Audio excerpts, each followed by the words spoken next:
this video we're going to look at how to use the compass tools that are built into FXDraw. In version 7.3.7 of FXDraw we've released new compass tools which are a little bit more intuitive to use.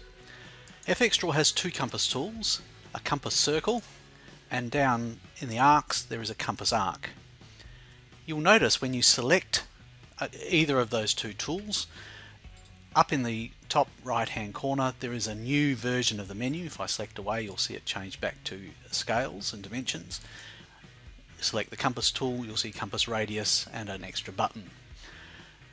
In the new versions of the tools you explicitly set the compass radius, so at the moment it's set at 20 millimeters, and if I click, every time I click I will get a circle centered where I click with a radius of 20 millimeters. If I change my radius to 25 millimeters, any circle will be now a 25 millimeter radius circle. You'll notice the extra button. The extra button allows you to set the radius on the diagram because you can't always explicitly set it.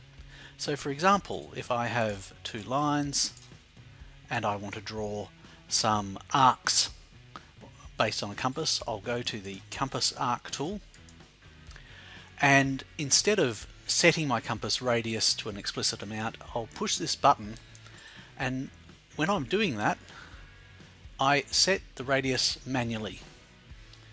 So I'll go to there and I'll draw my first arc, but that radius that I selected manually on the diagram has now come up into this box, and I happen to choose 47.16 millimeters, but it is whatever radius I happen to sketch out, and from now on the compass arc is always based on that particular radius.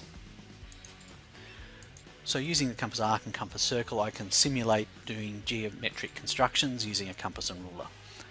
But importantly, in the new versions I can set the compass radius explicitly or on my diagram using the set radius on diagram button.